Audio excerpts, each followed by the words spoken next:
বাংলাদেশের নজর রাখতেই হবে, কারণ বাংলাদেশ নতুন করে উত্তপ্ত। আবার বাংলাদেশে অশান্তি, ফের রক্ত ঝরল বাংলাদেশে। সেনা শাসন অর্থাৎ বাংলাদেশে অন্তর্বর্তীকালীন সরকার শেখ হাসিনা ইস্তফা দেওয়ার সরকার পতন। সেনার চাপে বাংলাদেশ ছাড়েন শেখ হাসিনা। বাংলাদেশ ছেড়ে সেফ হাউসের উদ্দেশ্যে রওনা শেখ হাসিনার সঙ্গে তার বোন শেখ রেহানা। গত কয়েকদিনের অশান্তিতে নিহত প্রায় 300। সব হত্যা অন্যায়ের বিচার হবে এবং বিক্ষোভকারীদের শান্ত থাকার আর্জি। আন্দোলনকারীদের ঘরে ফেরার আর্জি। সেনা প্রধান জেনারেলের বাংলাদেশের গণভবনের দখল নিল জনতা এবং বাংলাদেশের দফায় দফায় মুজিবুর রহমানের মূর্তিতে ভাঙা হলো। এবং যে ছবি দেখছেন, মুজিবুরের মূর্তি ভাঙল বিক্ষোভকারীরা এবং হাজার হাজার বিক্ষোভকারী আজ রাজপথে নামে এবং শেখ হাসিনার পদত্যাগের দাবিতে তারা অনড় ছিলেন। শেখ হাসিনা বাংলাদেশের প্রধানমন্ত্রী পদে তিনি ইস্তফা দেন এবং ইস্তফা দেওয়ার পর নতুন করে উত্তেজনা ছড়ায় বাংলাদেশে। বঙ্গবন্ধুর বাড়িতেও আগুন এবং যে ছবি আপনারা দেখছেন বাংলাদেশের ছবি, নতুন করে উত্তেজনা বাংলাদেশের। বঙ্গবন্ধু মুজিবুরের ছবিতে কালি লেপে দেয় বিক্ষোভকারীরা। বঙ্গবন্ধুর বাড়িতেও আগুন ধরিয়ে দেওয়া হয় এবং ধানমন্ডিতে বঙ্গবন্ধুর বাড়ি, সেখানেও আগুন ধরিয়ে দেয় উত্তেজিত জনতা। বিক্ষোভকারীরা শয়ে শয়ে বিক্ষোভকারী, তার মূর্তি ভাঙা হয়। যে ছবি আপনাদের দেখাচ্ছি, বাংলাদেশের নতুন করে উত্তেজনা। শেখ হাসিনা বাংলাদেশের প্রধানমন্ত্রী পদে ইস্তফা দেওয়ার পর থেকেই যে ছবি আমরা দেখলাম, শেখ হাসিনা তিনি বাংলাদেশ ছাড়ার পরেই নতুন করে উত্তেজনা বাংলাদেশে। এবং যে ছবি আপনাদের দেখাচ্ছি, বাংলাদেশের জাতীয় সংসদ ভবন, সেই সংসদ ভবনের ভিতরে ঢুকে রীতিমতো লন্ডভন্ড পরিস্থিতি করে বিক্ষোভকারীরা, যেখানে সংসদ ভবনের ভিতরে ঢুকেও উত্তেজনা। যে ছবি আপনারা দেখছেন, হাজার হাজার বিক্ষোভকারী তারা পৌঁছে যায় সংসদ ভবনে, সেখানেও রীতিমতো তাণ্ডব চালানো হয়। বিক্ষোভকারীরা রীতিমতো তাণ্ডব চালাতে থাকেন।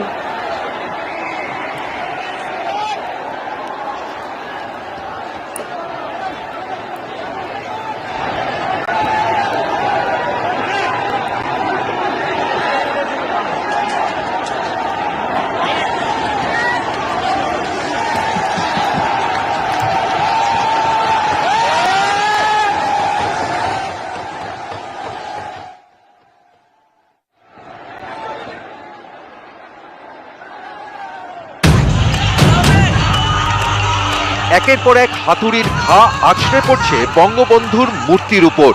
ঠিক এইভাবেই সোমবার ক্ষোভ আছড়ে পড়ল শেখ হাসিনার সরকারের উপর।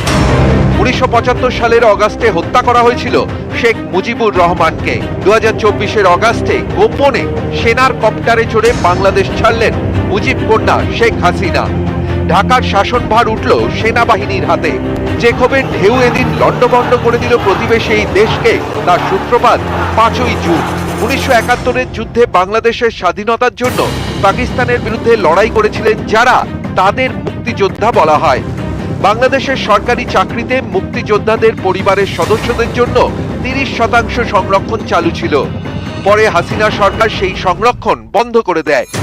এবছর 5ই জুন হাইকোর্টে হাসিনা সরকারের নির্দেশ খারিজ হয়ে যায়। এরপরই বাংলাদেশ জুড়ে সংরক্ষণ বিরোধী আন্দোলন শুরু হয়। আন্দোলনকারীরা দাবি জানান মুক্তিযোদ্ধাদের জন্য সংরক্ষণ তুলে দিতে হবে। কড়া হাতে আন্দোলন দমনের সিদ্ধান্ত নেয় হাসিনা সরকার। পথে নামে পুলিশ, আওয়ামী লীগের সমর্থকেরা। আন্দোলনকারীদের সঙ্গে বেঁধে যায় তুমুল সংঘর্ষ। উত্তাল হয়ে ওঠে বাংলাদেশ। রক্তের স্রোতে ভাসে রাজপথ। শেষ পর্যন্ত হাইকোর্টের রায় খারিজ করে সুপ্রিম কোর্ট। মুক্তিযোদ্ধাদের পরিবারের জন্য সংরক্ষণ 30% থেকে কমিয়ে 5% করে দেওয়া হয়। তারপরেও ক্ষোভের আগুন নেভেনি। প্রধানমন্ত্রী শেখ হাসিনার পদত্যাগ চেয়ে পথে নামেন আন্দোলনকারীরা। তাদের প্রশ্ন, কেন ছাত্রদের রাজাকার বললেন শেখ হাসিনা? 5ই আগস্ট সোমবার আন্দোলনকারীদের মার্চ টু ঢাকা। ওই দিনই হাসিনা সরকারের পতন। 5ই জুন থেকে 5ই আগস্ট, 2 মাসেই বদলে গেল বাংলাদেশ। নিউজ 18 বাংলা।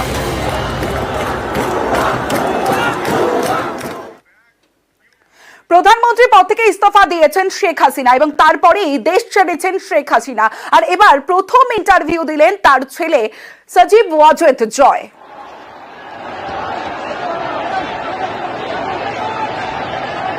শুরু থেকে তাদের সম্পূর্ণ দাবি মেনে নিয়েছে এটা আদালতের একটা রায় ছিল, এটা আমাদের সরকারের করা ছিল না। তাও আমরা অ্যাপিল করে দ্রুত এই কোটা তুলে দিই।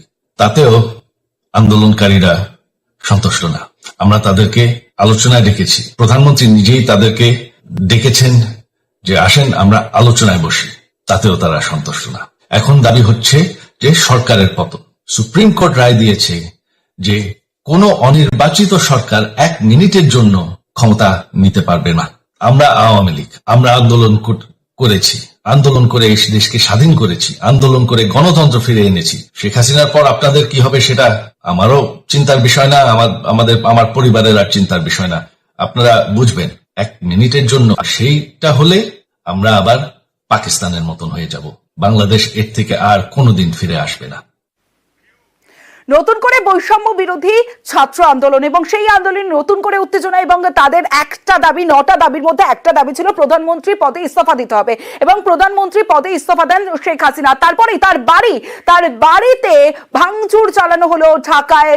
বাংলাদেশের প্রধানমন্ত্রী যিনি সদ্য ইস্তফা দিয়েছেন শেখ হাসিনা, তার বাড়িতেও ভাঙচুর চালায় উত্তেজিত জনতা। কারণ উত্তপ্ত বাংলাদেশ, মাসখানেক ধরে দফায় দফায় আমরা দেখছি উত্তপ্ত বাংলাদেশ। কারফিউ জারি করা হয়, তারপর কারফিউ কিছুটা শিথিল হলেও অসহযোগ আন্দোলনের ডাক দেন। শুক্রবার থেকে ফের উত্তপ্ত হয় বাংলাদেশ এবং শুক্রবারের পর আজ সোমবার যে ছবি আমরা দেখলাম, রক্ত ঝরল, জনরোষের মুখে পড়ে বাংলাদেশের সুপ্রিম কোর্ট কোটা সংস্কারের পক্ষে রায় দিলেও 9 দফা দাবিতে আন্দোলন চালিয়ে যাওয়ার কথা ঘোষণা করেছিল বৈষম্য বিরোধী ছাত্র আন্দোলন। এবং সেই 9 দফা দাবির মধ্যে অন্যতম একটা দাবি ছিল হাসিনা সরকারের পদত্যাগ। এবং তারপরে যে ছবি আপনাদের দেখাচ্ছি, বাংলাদেশে শেখ হাসিনার বাড়িতেও ভাঙচুর চালানো হয়েছে। উত্তেজিত জনতা তার বাড়িতে পৌঁছে যায় এবং ঢাকায় তার বাড়িতে গিয়েও রীতিমতো উত্তেজনা। বিক্ষোভকারীরা তারা খাবার খাচ্ছেন, হাসিনার বাড়ির যে খাবার সেই খাবার তারা লুটপাট চালাচ্ছে, ফ্রিজ খুলে খাবার বের করে সেই খাবার খাচ্ছেন বিক্ষোভকারীরা। কোথাও যেন সেই শ্রীলঙ্কার কথা মনে করিয়ে দিচ্ছে, কারণ প্রেসিডেন্টকে সেনা নিরাপদ স্থানে সরিয়ে নিয়ে যাওয়ার পর শ্রীলঙ্কার রাজপক্ষের বাসভবন তছনছ করা হয়েছিল 2022 সালে, আপনাদের মনে করিয়ে দিই। আর সেই ঘটনার পুনরাবৃত্তি যেন ঘটলো বাংলাদেশে। শেখ হাসিনার বাড়িতে রীতিমতো লুটপাট চালালো, খাবার পেল যারা বিক্ষোভকারী। অন্যদিকে বঙ্গবন্ধুর বাড়ি, সেই ছবিটাও দেখাবো, ধানমন্ডিতে বঙ্গবন্ধুর বাড়ি ও মিউজিয়ামেও আগুন জনতার। বঙ্গবন্ধুর বাড়িতেও আগুন এবং ধানমন্ডিতে যে ছবি আপনারা দেখছেন, ধানমন্ডিতে বঙ্গবন্ধুর বাড়ি ও মিউজিয়ামেও আগুন ধরিয়ে দেয় জনতা। মিউজিয়ামেও আগুন এবং তার মূর্তিতে রীতিমতো বুলডোজার চালানো হয়, যে ছবি আপনাদের দেখাচ্ছি। বঙ্গবন্ধুর মূর্তিতে রীতিমতো বুলডোজার চালায় উত্তেজিত জনতা। হাজার হাজার জনতা রাজপথে নামে এবং রাজপথে নেমে তারা বিক্ষোভ দেখায়। এবং তারপরে শেখ হাসিনা দেশ ছাড়ার পর নতুন করে উত্তেজনা, যে ছবি আপনারা দেখছেন, যে তার এবং অন্যদিকে 90-এর রাশিয়া স্মৃতি ফেরালো ঢাকা। উপড়ে ফেলা হলো বঙ্গবন্ধুর মূর্তি। উত্তেজিত জনতা উপড়ে ফেলে মূর্তি।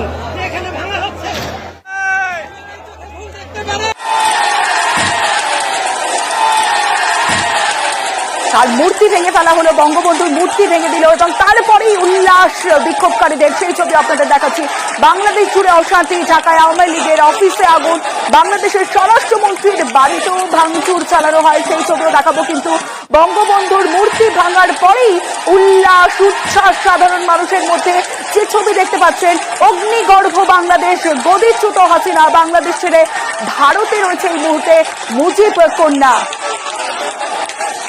সেখানে মুজিবুর রহমান বঙ্গবন্ধুর মূর্তি ভাঙার পর তার মূর্তির উপর উঠেই উচ্ছ্বাস বিক্ষোভকারীদের। Deputy news editor Ayan Bhattacharya এই মুহূর্তে আমার সঙ্গে রয়েছে। অয়ন, এই মুহূর্তে লাস্ট আপডেট, কি পরিস্থিতি সেখানে একটু জানবো তোমার মাধ্যমে। এখনো পর্যন্ত ভয়ঙ্করই অবস্থা রয়েছে, ভয়াবহ অবস্থা রয়েছে। এখনো পর্যন্ত অশান্ত বাংলাদেশ এবং এখনো বিভিন্ন জায়গায় বিভিন্ন আওয়ামী লীগের অফিস শুধু নয়, সরকারি ভবনগুলোতে আগুন ধরানো, ভাঙচুর, বেসরকারি টেলিভিশন চ্যানেলগুলোতে এর আগে আমরা বিটিভির চ্যানেলে হামলা দেখিয়েছিলাম, অর্থাৎ সরকারি যে চ্যানেল, কিন্তু এখন বেসরকারি চ্যানেল, বেশ কয়েকটি চ্যানেলে আগুন ধরানো, ভাঙচুর, বিভিন্ন ব্যক্তি বিশেষ করে আওয়ামী লীগ নেতাদের ওপর আক্রমণ, আওয়ামী লীগের যুগ্ম সম্পাদক তার বাড়িতে আগুন দেওয়া, এই সমস্ত কিছু চলছে। যে বঙ্গবন্ধু যার হাত ধরেই 1975 সালের অগাস্টে হত্যা করা হয়েছিল শেখ মুজিবুর রহমানকে, যার হাত ধরেই বাংলাদেশ হয়েছিল, সেই মুজিবুর রহমানের মূর্তি একের পর এক ভাঙা হচ্ছে, আর্ট মুভার দিয়ে কোনোটা ভাঙা হচ্ছে, কোনোটা নিজেরাই হাতুড়ি দিয়ে ভেঙে দিচ্ছে। অর্থাৎ চরম অশান্ত পরিস্থিতি, চরম মাৎসন্যায় চলছে বলা যায় বাংলাদেশ জুড়ে। তমশ্রী, আরো একটা বিষয় যে 2022 সালে যে ছবি আমরা দেখেছিলাম শ্রীলঙ্কায়, কোথাও যেন সেই স্মৃতি উস্কে দিল এই বাংলাদেশ। অবশ্যই তাই, কিন্তু তার প্রেক্ষিতটা পুরোটাই আলাদা। সেখানে খেতে পাচ্ছিলেন না মানুষ, জিনিসপত্রের দাম ভয়ঙ্কর চড়া হয়ে উঠেছিল, প্রধানমন্ত্রী রাষ্ট্রপতির বিরুদ্ধেও ক্ষোভ ছিল। এখানে অনেকটা এক অংশের মিল আছে, চাকরি নেই, বাকরি নেই, কিছু নেই, আবেগের যে কথা বলা হচ্ছে, সেই আবেগে যারা ভাসবেন, অর্থাৎ সেই বয়সের মানুষ, তারা কিন্তু চাকরি চান, যারা যুব, যারা ছাত্র, যারা পড়ুয়া, তারা চাকরি চান, তারা খেতে চান, তারা অনেক ক্ষেত্রেই সরকারি চাকরি পাননি, কারণ দুর্নীতির একটা বিরাট অভিযোগ।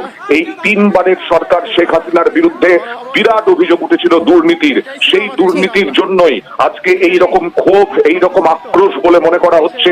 কারণ যে আবেগে ভাসত বাংলাদেশ, মুক্তিযুদ্ধের আবেগ, শেখ হাসিনার পরিবার যেভাবে খুন হয়েছিল, শেখ হাসিনা এবং তার বোন শুধুমাত্র বেঁচেছিলেন, কিন্তু তারপরে দেখা যায় সেই আবেগ আক্রোশে পরিণত হলো।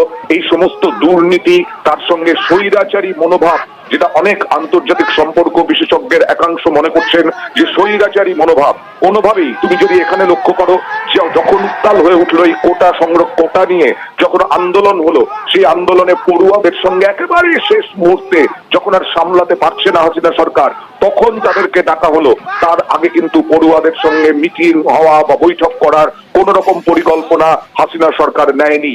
উত্তাল হয়ে উঠেছিল এক যুবক, সে বুক চিতিয়ে দাঁড়িয়েছে আগ্নেয়াস্ত্রের সামনে, তাকে কিভাবে গুলি করে মেরে ফেলা হলো, আর তারপরে শুধু সেনা আর পুলিশ দিয়ে এই আন্দোলন দমন করার চেষ্টা করেছিল শেখ হাসিনা সরকার।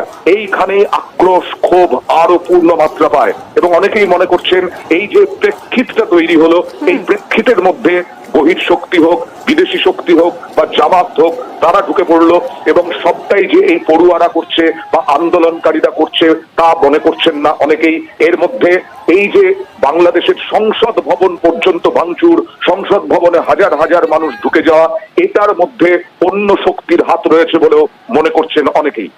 বেশ অয়ন, অর্থাৎ আন্দোলনকারীদের যৌথ মঞ্চের ডাকে 28শে জুলাই থেকে বাংলাদেশে শুরু হয় সর্বাত্মক অসহযোগ আন্দোলন, এবং বারবার বাংলাদেশের প্রধানমন্ত্রী শেখ হাসিনা তখন কথা বলতে চেয়েছিলেন, বৈঠক করতে চেয়েছিলেন ছাত্রদের সঙ্গে, কিন্তু ছাত্ররা তাতে রাজি হয়নি, এবং নতুন করে অসহযোগ আন্দোলন। এবং সেই আন্দোলনে আজ যে ছবি আমরা দেখলাম, সকাল থেকে বাংলাদেশের দিকে নজর রাখছি, বাংলাদেশের প্রতিটা আপডেটের দিকে নজর রাখছি, গণভবনে বিক্ষোভকারীদের উল্লাস, কারণ প্রধানমন্ত্রী পদে ইস্তফা দিয়ে দেশ ছাড়েন শেখ হাসিনা, এবং শেখ হাসিনা দেশ ছাড়াই তার বোনকে নিয়ে, এবং তারপরে গণভবনে বিক্ষোভকারীদের উল্লাস, এবং তারা বিজয় উৎসব পালন করতে শুরু করেন, এবং ভিতরে ঢুকে খাবার খাওয়া থেকে শুরু করে, এবং সেই উল্লাস যখন বাংলাদেশ ছেড়ে শেখ হাসিনা অন্য জায়গায় চলে যান, অর্থাৎ এই মুহূর্তে বাংলাদেশ ছেড়ে ভারতে রয়েছেন শেখ হাসিনা, এবং দেশ ছাড়ার পরেই উল্লাস বিক্ষোভকারীদের। যে ছবি আপনাদের দেখাচ্ছি, গণভবনের ভিতরের ছবি দেখাচ্ছি আপনাদের। বাংলাদেশ জুড়ে অশান্তি, ঢাকায় আওয়ামী লীগের অফিসেও আগুন, সেই ছবিও দেখাবো। এখন গণভবনে বিক্ষোভকারীদের যে উল্লাস, শেখ হাসিনা তিনি দেশ ছাড়ার পরে যে ছবি, সেই ছবিটা, কারণ নতুন করে উত্তেজনা ছড়ায় বাংলাদেশে, এবং শেখ হাসিনা এর আগেও ছাত্রদের সঙ্গে বসতে চেয়েছিলেন, আলোচনার কথা বলেছিলেন, কিন্তু ছাত্ররা কোনোভাবেই আলোচনায় তারা রাজি হননি। অন্যদিকে ঢাকায় আওয়ামী লীগের অফিস, সেখানেও আগুন ধরিয়ে দেওয়া হয়, বাংলাদেশের স্বরাষ্ট্রমন্ত্রীর বাড়িতেও ভাঙচুর, বাংলাদেশের সংসদ ভবনের ভিতরে রীতিমতো তাণ্ডব চলে, আগুন জ্বলে। যে ছবি আমরা অর্থাৎ অগ্নিগর্ভ বাংলাদেশ। শেখ হাসিনা ইস্তফা দেওয়ার পর সরকার পতন, কিন্তু সরকার পতনের পরেও বাংলাদেশ কিন্তু এখনো পর্যন্ত শান্ত হয়নি, এখনো পর্যন্ত অগ্নিগর্ভ বাংলাদেশ।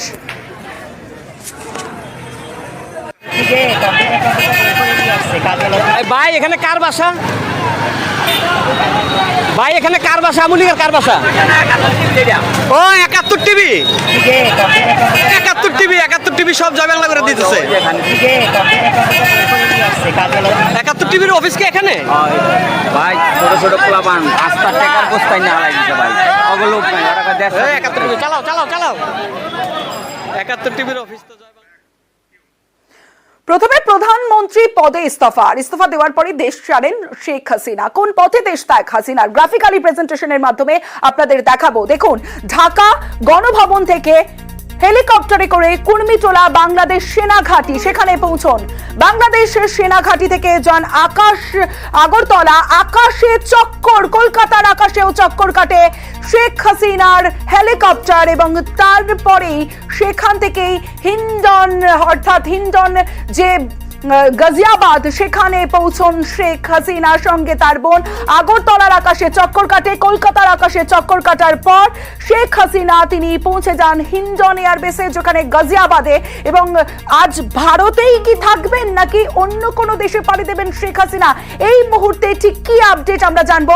মৈত্রী ভট্টাচার্য রয়েছে আমার সঙ্গে। মৈত্রী,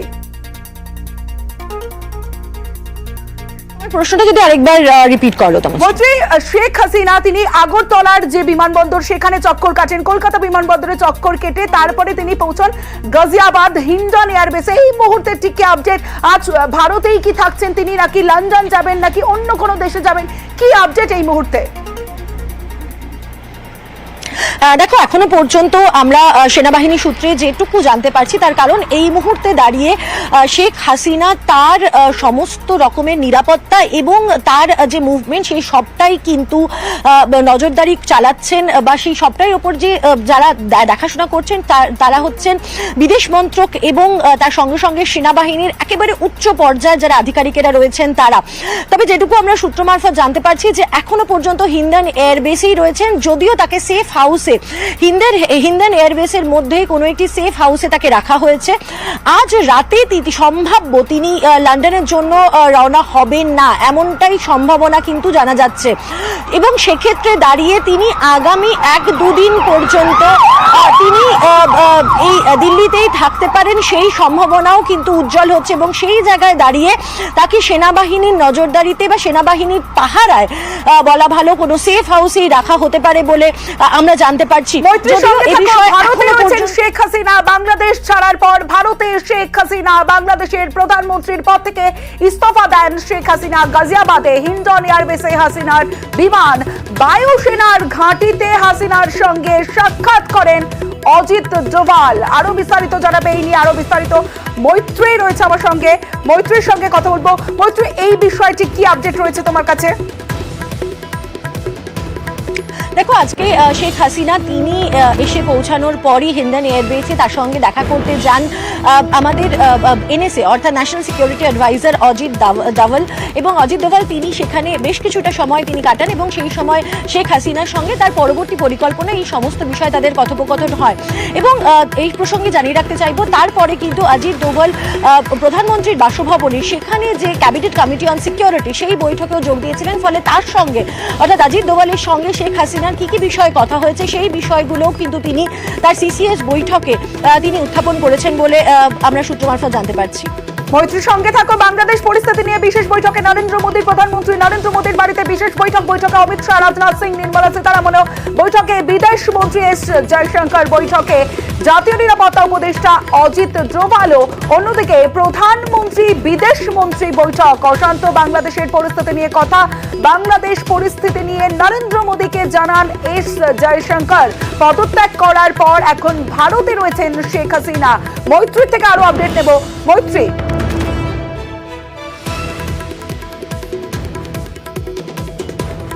হাসিনা ভারতে এসে যিনি যখন পৌঁছান তার কিছুক্ষণ পরেই বিদেশমন্ত্রী এস জয়শঙ্কর তিনি প্রধানমন্ত্রীকে গোটা বিষয়টি সম্পর্কে ব্রিফ করেন, অর্থাৎ বাংলাদেশের বর্তমান পরিস্থিতি এবং শেখ হাসিনার ভারতে আসা এবং তার যে ট্রাভেল এই সমস্ত সম্পর্কে ব্রিফ করেন। এবং তারপর প্রধানমন্ত্রীর বাসভবনে ক্যাবিনেট কমিটি অন সিকিউরিটি তার একটি উচ্চ পর্যায়ের বৈঠক হয় এবং সেই কমিটির যারা সদস্যরা রয়েছেন অর্থাৎ যেমন এস জয়শঙ্কর, অজিত দোভাল তারা উপস্থিত ছিলেন, তার সঙ্গে সঙ্গে কিন্তু উপস্থিত ছিলেন প্রতিরক্ষা মন্ত্রী রাজনাথ সিং, উপস্থিত ছিলেন স্বরাষ্ট্রমন্ত্রী অমিত শাহ এবং তার সঙ্গে সঙ্গে নির্মলা সীতারামন তিনি উপস্থিত ছিলেন বিদেশ মন্ত্রক এবং স্বরাষ্ট্র মন্ত্রক এবং প্রতিরক্ষা মন্ত্রকের একাধিক শীর্ষস্থানীয় আধিকারিকেরা তারা উপস্থিত ছিলেন।